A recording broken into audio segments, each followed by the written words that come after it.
아버지, 그건 정말 몰랐어요. 희수가 몰래 했습니다. 뭐라고? 내가 모른다고? 내가 몰랐는데 어떻게 내 아내가 내 집을 팔아치울 수 있어? 정말입니다. 저도 방금 알았어요. 희수가 서류를 몰래 가져갔다고. 희수야, 내가 그랬다는 게 사실이냐? 죄송합니다. 아버님. 오빠가 너무 힘들어해서 제가 어쩔 수 없었어요. 어쩔 수 없었다고? 그 말 한마디로 내가 한 짓을 정당화할 수 있다고 생각하는 거야. 오늘 소개해 드릴 사연은 서울 광진구에 사시는 67세 정학출님입니다. 중공업 현장에서 30년을 넘게 일하며 한 푼 두 푼 모아 마련한 서울의 아파트. 그런데 며느리가 아무런 동의도 없이 이 집을 몰래 팔아버렸다고 합니다. 가족의 미래를 위해 평생을 바쳐 일군 보금자리가 하루아침에 사라져버린 그날, 정학출님의 가족에겐 무슨 일이 있었던 걸까요? 오늘 밤 한 아버지의 눈물 어린 고백을 들어보시겠습니다. 이런 좋은 사연 잘 전할 수 있게 구독과 좋아요 부탁드립니다. 그럼 정학출님의 이야기 시작하겠습니다. 안녕하세요. 저는 30년이 넘는 세월을 중공업 현장에서 보냈습니다. 매일 새벽부터 늦은 밤까지 손에는 기름때가 묻어나고 얼굴에는 땀이 흘러도 단 하루도 쉬지 않고 일했습니다. 그렇게 아내와 함께 한 푼 두 푼 모아 서울의 아파트와 시골의 작은 땅을 마련했죠. 은퇴하고 나서는 그 시골 땅에 소박한 텃밭을 일구며 평화로운 노후를 꿈꿨습니다. 하지만 3년 전 제 인생의 절반을 함께한 아내가 갑자기 찾아온 암으로 세상을 떠났습니다. 30년을 함께 살며 단 하루도 떨어진 적 없던 사람이었는데 그 빈자리가 얼마나 크던지요. 다행히 아들 민철이와 며느리 희수가 곁에 있어 준다는 게 얼마나 감사했는지 모릅니다. 민철이는 택배기사로 일하며 하루도 쉬지 않고 달리고 있습니다. 아침 일찍 나가 밤늦게 들어오는 아들을 보며 제 젊은 시절이 떠올랐습니다. 며느리 희수는 보험 설계사로 일하며 가정을 꾸려가려 노력했지만 늘 경제적인 걱정이 끊이질 않았습니다. 두 사람 모두 열심히 살아가고 있지만 서울이라는 큰 도시에서 살아남기에는 늘 버거워 보였습니다. 그런데 얼마 전 제 가슴을 무너뜨린 일이 벌어졌습니다. 제가 평생 일궈온 집을 그것도 제 동의도 없이 처분했다는 충격적인 사실을 알게 된 것입니다. 30년 넘게 일하며 한 푼 두 푼 모아 장만한 집이었습니다. 아내와 함께 첫 계약금을 걸던 날, 입주하던 날, 새 장롱을 들여놓던 날.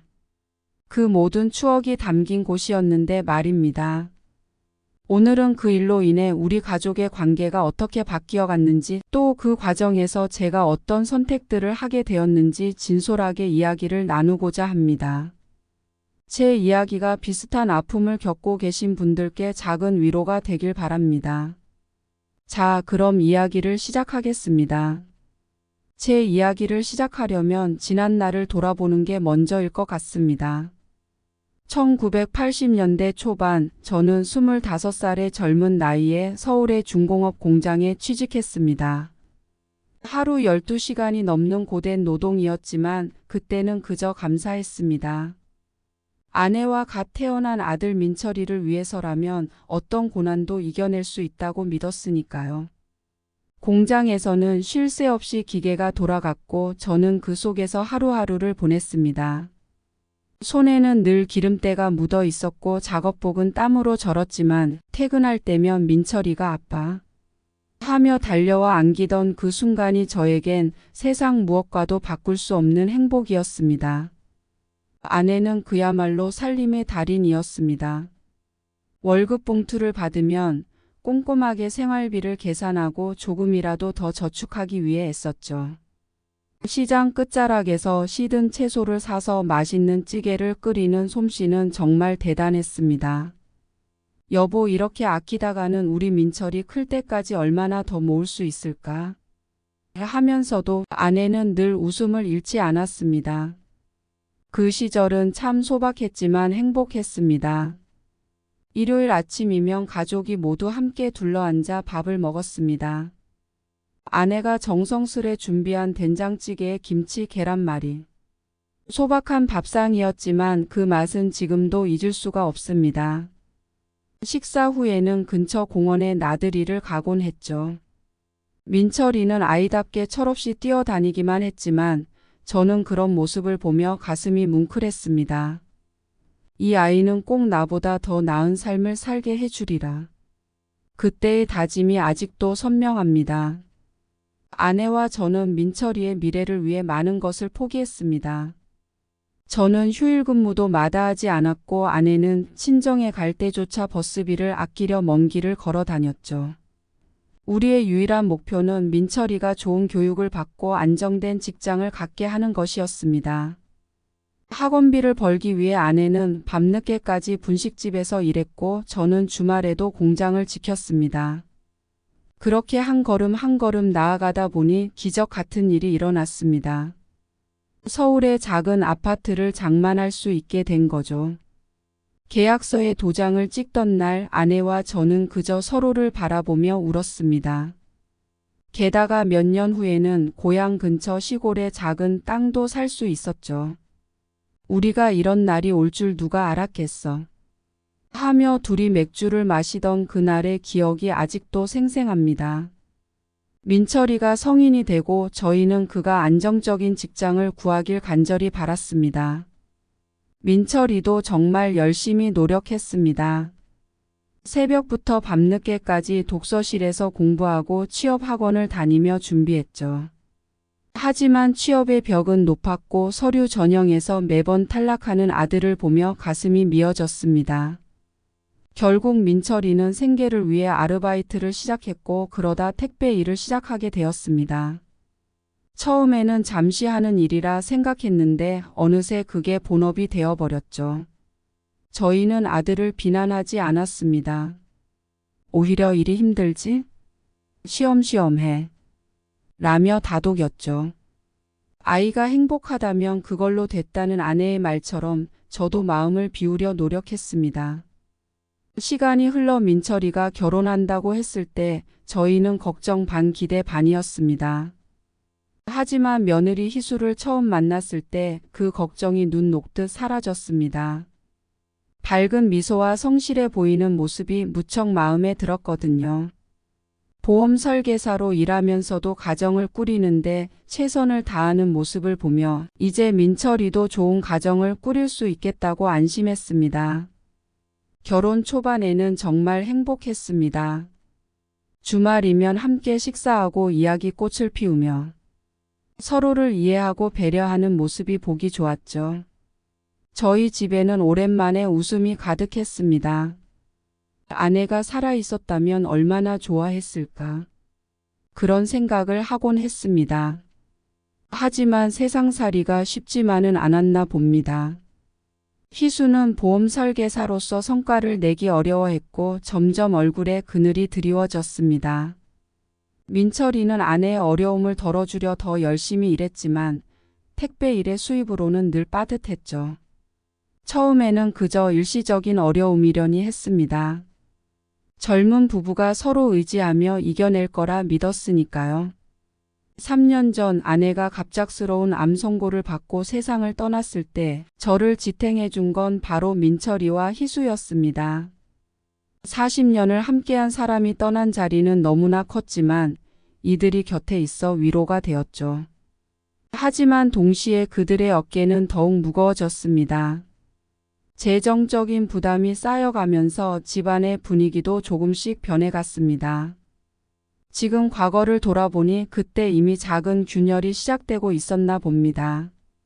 하지만 저는 미처 알아채지 못했습니다. 제가 그토록 믿었던 가족 간의 신뢰가 무너질 수 있다는 생각은 꿈에도 하지 못했으니까요. 행복했던 그 시절의 기억이 있었기에 지금의 이 아픔도 견딜 수 있습니다. 이제 저희 가족에게 커다란 전환점이 되었던 그 사건들을 이야기하려 합니다. 그 누구도 예상하지 못했던 우리 가족의 신뢰가 무너져 내린 그 순간을. 시간이 흘러 민철과 희수가 결혼 생활을 이어가던 어느 날 저는 인생에서 가장 중요한 결정 중 하나를 내리게 되었습니다. 아들 부부는 서로를 의지하며 열심히 살아가려 노력했습니다. 민철이는 매일 새벽부터 밤늦게까지 택배 일을 하며 가정을 꾸려갔고 희수도 보험 설계사로서 자신의 몫을 다하려 애썼습니다. 하지만 희수의 얼굴에는 날이 갈수록 피곤함과 불만이 쌓여갔습니다. 때로는 한숨을 깊이 내쉬며 이렇게 살아서 뭐하나 하는 말을 흘리기도 했죠. 저는 그런 며느리를 볼 때마다 마음이 무거웠습니다. 보험 설계사로서 기대했던 만큼의 성과를 내지 못하면서 자신감을 잃어가는 모습이 안타까웠습니다. 밤마다 컴퓨터 앞에 앉아 보험 상품을 공부하고 고객 명단을 정리하는 모습을 보며 제 마음도 아팠습니다. 그러던 어느 날 밤 문득 이런 생각이 들었습니다. 내가 가진 것을 조금 나누면 이 아이들이 다시 행복해질 수 있지 않을까? 아파트라도 증여하면 경제적인 부담을 덜고 새로운 시작을 할 수 있지 않을까?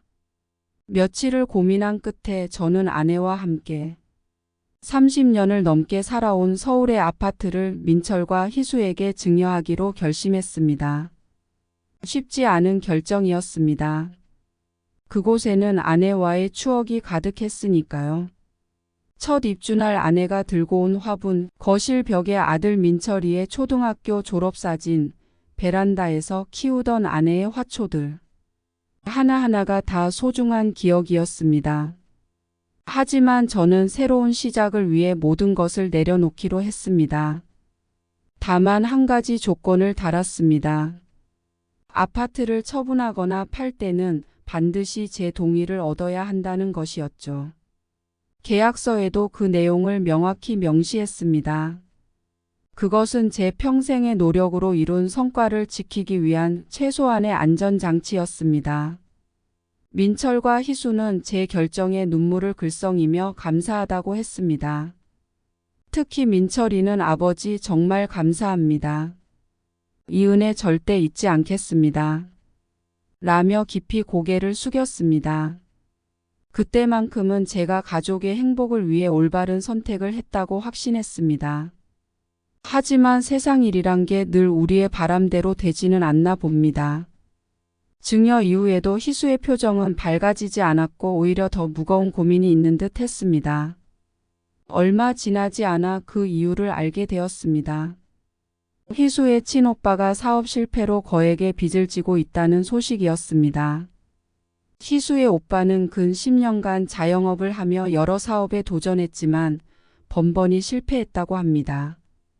그럼에도 불구하고 미련을 버리지 못한 채 가족들에게 계속해서 도움을 요청하고 있었죠.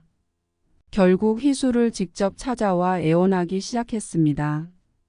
희수야, 나 이번만 도와줘. 내가 아니면 우리 가족이 끝장날지도 몰라. 애들은 이제 중학생이고 고등학생인데 이대로 가면 학교도 못 다닐지 모르겠어. 제발 마지막으로 한 번만 도와줘. 조카들 얘기까지 나오자 희수는 더욱 괴로워했습니다. 매일 밤 잠을 설치는 것이 보였고 식사도 제대로 하지 못했습니다. 그러던 어느 날 희수가 동생과 통화하는 것을 우연히 들었습니다. 자신이 아파트를 증여받았다는 사실이 오빠에게 알려졌다는 것이었죠. 그 후로 오빠의 설득은 더욱 적극적으로 변했습니다. 내가 받은 아파트 내 이름으로 바꿔. 그러면 내가 원하는 대로 할 수 있잖아.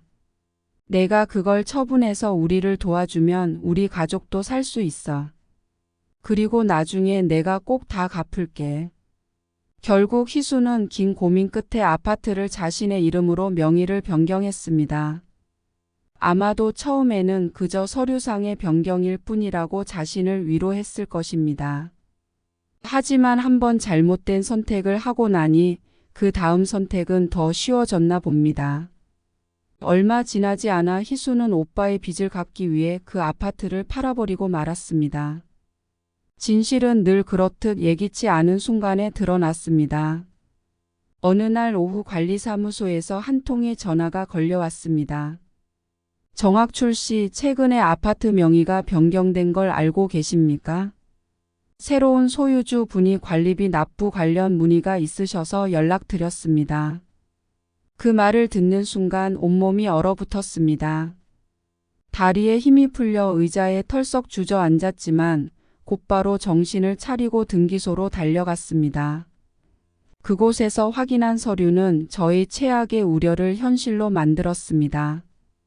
제 이름으로 되어 있던 아파트가 이미 희수의 이름으로 바뀌어 있었고, 더 놀라운 것은 그 아파트가 이미 제3자에게 매각되어 있다는 사실이었습니다. 그날 밤 떨리는 마음으로 민철을 불러 이 사실을 이야기했습니다. 민철아, 내가 어떻게 내 동의도 없이 아파트를 팔 수 있느냐? 민철의 얼굴이 순간 하얗게 변했습니다. 아버지, 무슨 말씀이세요? 그런 적이 없어요. 저도 처음 듣는 얘기입니다. 아들의 당황한 표정과 떨리는 목소리를 보니 그의 말이 진심이라는 것을 직감할 수 있었습니다. 결국 희수를 불러 사실을 확인했고 그녀는 눈물을 흘리며 모든 것을 털어놓았습니다. 죄송합니다, 아버님. 오빠가 너무 힘들어서. 저도 어쩔 수가 없었습니다. 조카들 학교도 못 간다고 하고. 제가 잘못했습니다. 그 순간 제 가슴 속에서 무언가가 무너져 내리는 것을 느꼈습니다. 분노와 배신감, 실망감이 한꺼번에 밀려왔습니다. 희수야, 내가 어떻게 나를 이렇게 배신할 수 있니? 우리가 얼마나 믿고 의지했는데. 가족이란 믿음을 이렇게 저버리다니. 그날 밤 저는 한숨도 이루지 못했습니다. 천장을 바라보며 평생 일궈온 것들이 한순간에 무너져 내리는 것을 지켜볼 수밖에 없었습니다. 하지만 이것은 시작에 불과했습니다. 이제 우리 가족은 더 큰 갈등의 소용돌이 속으로 빠져들게 될 것이었습니다. 신뢰는 한순간에 무너질 수 있지만 그것을 다시 쌓는 데는 훨씬 더 많은 시간이 필요합니다. 어쩌면 영원히 회복하지 못할지도 모르겠다는 생각이 들었습니다. 창밖으로 보이는 달빛이 유난히 쓸쓸해 보이던 그날 밤을 저는 평생 잊지 못할 것 같습니다. 희수가 아파트를 몰래 팔았다는 진실이 밝혀진 후 우리 가족은 걷잡을 수 없는 갈등의 소용돌이에 빠져들었습니다. 한 지붕 아래서 마주칠 때마다 무거운 침묵만이 감돌았고 식사 시간은 마치 고문과도 같았습니다. 저는 분노와 실망으로 마음이 천근만근이었고 민철은 아내의 배신에 어찌할 바를 몰라 하루하루를 힘겹게 보냈습니다. 민철이 가장 큰 충격을 받은 것 같았습니다. 10년을 함께 산 아내가 이런 일을 저질렀다는 사실을 도저히 받아들일 수 없었나 봅니다. 어느 날 밤 거실에서 들려오는 민철과 희수의 이야기를 듣게 되었습니다. 희수야, 도대체 왜 그런 일을 한 거야? 내가 나한테 한마디라도 상의했더라면 이런 일은 막을 수 있었잖아. 우리가 부부가 아니었어? 민철의 목소리에는 분노보다 깊은 상처가 묻어났습니다. 희수는 고개를 숙인 채 작은 목소리로 대답했습니다. 미안해요. 오빠가 너무 힘들어해서. 조카들 얼굴도 못 보겠다고 하고 제가 아니면 도와줄 사람이 없었어요. 내 오빠 도우려다 우리 가족은 망가져도 상관없다는 거야. 힘든 건 이해해. 하지만 이건 아니잖아. 우리 아버지를 이렇게 배신하다니. 민철의 목소리가 점점 높아졌고 희수는 그저 눈물만 흘렸습니다. 이미 민철의 마음은 차갑게 식어가고 있었습니다. 결국 저는 법적인 조치를 취하기로 결심했습니다. 30년 동안 일구어온 재산을 이렇게 잃을 순 없었습니다. 유명한 변호사를 찾아가 상담했고 그는 제 말을 듣자마자 단호하게 말했습니다. 명백한 계약 위반입니다. 증여 계약서에 처분 시 동의가 필요하다는 조항이 있었고 이를 어긴 것은 불법 행위에 해당합니다. 충분히 승소할 수 있는 사건입니다. 하지만 가족을 상대로 한 소송이란 게 얼마나 가슴 아픈 일인지 법정에서 서로를 바라보며 싸워야 한다는 생각을 하니 밤잠을 이룰 수가 없었습니다. 그럼에도 이대로 물러설 수는 없었습니다. 제 평생의 노력이 이렇게 허망하게 사라지는 걸 보고만 있을 순 없었으니까요. 소송이 진행되는 동안 집안 분위기는 영하로 떨어졌습니다. 아침이면 모두가 서둘러 집을 나갔고 저녁이면 각자의 방에 틀어박혔습니다. 민철과 희수는 한 집에 살면서도 마치 남처럼 지냈습니다. 희수야, 우리 이제 어떻게 해야 하는 거야? 부모님께 이렇게 큰 상처를 드렸는데 우리가 이 상황을 어떻게 감당해야 할지 모르겠어. 어느 날 민철이 희수에게 마지막 대화를 시도했습니다. 민철 씨, 저도 잘못했다는 걸 알아요. 하지만 그때는 정말 다른 선택이 없었어요. 오빠네가 무너지면 우리 가족도 끝장날 것 같았다고요. 희수의 대답에 민철은 더욱 크게 실망했습니다. 더는 못 참겠어. 내가 한 행동에 대해 책임을 져야 해. 민철의 단호한 말에 희수는 더 이상 변명하지 않았고 그 후로 두 사람은 완전히 남이 되어버렸습니다. 6개월간의 법적 공방 끝에 마침내 판결이 났습니다. 법원은 희수가 아파트를 처분해 얻은 금액을 모두 저에게 반환하라고 판결했습니다. 정의는 승리했지만 우리 가족은 이미 돌이킬 수 없을 만큼 망가져 있었습니다. 희수는 낮에는 보험 일을 하고 밤에는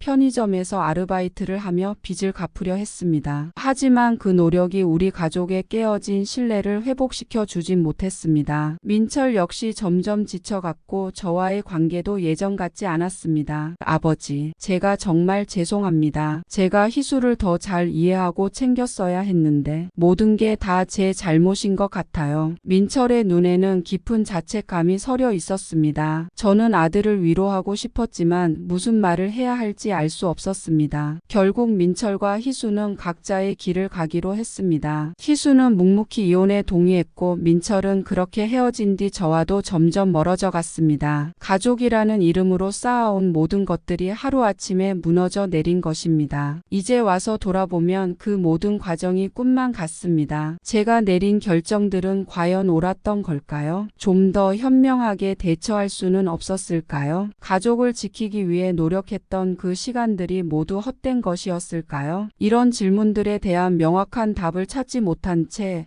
저는 조용히 제 삶을 정리하기 시작했습니다. 때로는 밤하늘의 달을 보며 아내에게 속삭이곤 합니다. 당신이었다면 어떻게 했을까? 그 일이 있은 지 벌써 3년이라는 시간이 흘렀습니다. 지금 저는 서울 광진구의 작은 아파트에서 조용히 혼자 지내고 있습니다. 아침이면 베란다에 들어오는 햇살을 맞으며 커피 한 잔을 마시고 옥상의 작은 텃밭으로 올라가 채소들을 돌봅니다. 상추며 고추, 방울토마토까지. 작은 생명들이 자라나는 모습을 보는 것이 요즘 제 유일한 낙입니다. 예전에는 이런 소소한 일상이 왜 그리 특별하게 느껴지는지 이해하지 못했습니다. 아내가 세상을 떠나고 나서야 일상의 소중함을 깨달았고 아들과 며느리가 곁에 있다는 것만으로도 큰 위안이 되었습니다. 하지만 이제는 그마저도 사라졌습니다. 가끔 밤에 혼자 앉아 있다 보면 텅 빈 집안이 너무 크게 느껴져 가슴이 먹먹해집니다. 민철이는 이혼 후에도 여전히 택배 일을 하고 있습니다. 새벽부터 밤늦게까지 거리를 달리며 생계를 이어가고 있죠. 가끔 저를 찾아오지만 예전처럼 허물없이 대화를 나누기는 쉽지 않습니다. 어색한 침묵 속에서 형식적인 대화만 오갈 뿐입니다. 아버지, 건강은 괜찮으세요? 괜찮다, 민철아. 너나 잘 지내고 있으면 됐다. 네, 아버지. 다음에 또 찾아뵐게요. 이런 짧은 대화가 전부입니다. 아들이 돌아가고 나면 또다시 적막이 찾아옵니다. 때로는 민철이가 현관을 나서는 뒷모습을 보며 아들아, 더 이따 가지 그러니 라고 말하고 싶어도 차마 입 밖으로 내지 못합니다. 서로에게 생긴 상처가 아직 아물지 않은 걸까요? 희수는 법원 판결에 따라 빚을 갚기 위해 여전히 고된 삶을 살고 있다고 들었습니다. 보험 설계사 일과 함께 야간 아르바이트를 하며 하루하루를 버티고 있다고 합니다. 아침 일찍 나가 밤늦게 들어오는 생활. 그녀가 어떤 마음으로 이 모든 것을 견디고 있을지 생각하면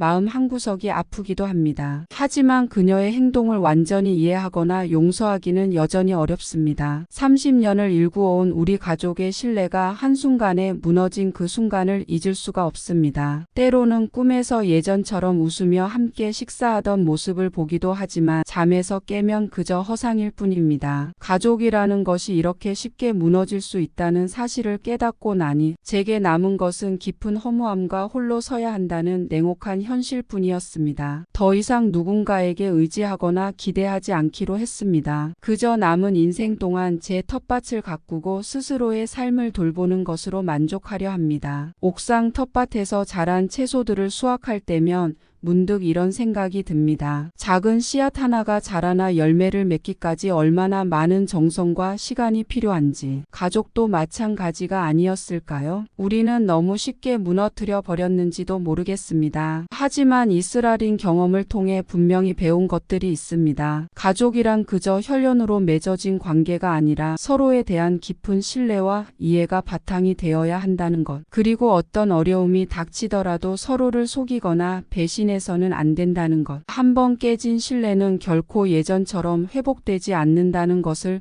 뼈저리게 깨달았습니다. 제가 겪은 이 아픈 이야기가 누군가에게는 작은 경종이 되었으면 합니다. 여러분의 가족은 안녕하신가요? 혹시 저처럼 가족 간의 갈등으로 힘들어 하시는 분이 계시다면 아직 늦지 않았다고 말씀드리고 싶습니다. 대화할 수 있을 때, 서로를 믿을 수 있을 때가 가장 소중한 순간일지도 모릅니다. 이렇게나마 사연을 보내니 위안이 됩니다. 감사합니다. 지금까지 67세 정학출님의 이야기를 들어보았습니다. 한평생 일궈온 보금자리를 잃은 아버지, 믿었던 아내의 배신으로 무너진 한 남자, 그리고 두 갈래 길에서 아버지를 선택할 수밖에 없었던 아들. 세 사람의 이야기가 우리에게 던지는 질문이 있습니다. 과연 가족이란 무엇일까요? 그리고 한번 무너진 신뢰는 다시 회복될 수 있을까요? 우리 정학출님께서 겪으셨던 아픔이 전해져서 저도 마음이 아프네요. 그래도 결국엔 자신을 위한 결정을 내리시고 새로운 삶을 선택하신 아버님의 용기가 정말 대단하신 것 같습니다. 여러분은 어떻게 느끼셨나요? 비슷한 경험이나 공감되는 이야기가 있으시다면 댓글로 나눠주세요. 정학출님께 따뜻한 응원의 말씀도 부탁드립니다. 그리고 구독과 좋아요 잊지 말고 꼭 눌러주세요. 여러분의 응원 덕분에 앞으로도 더 많은 사연을 전해드릴 수 있습니다. 감사합니다.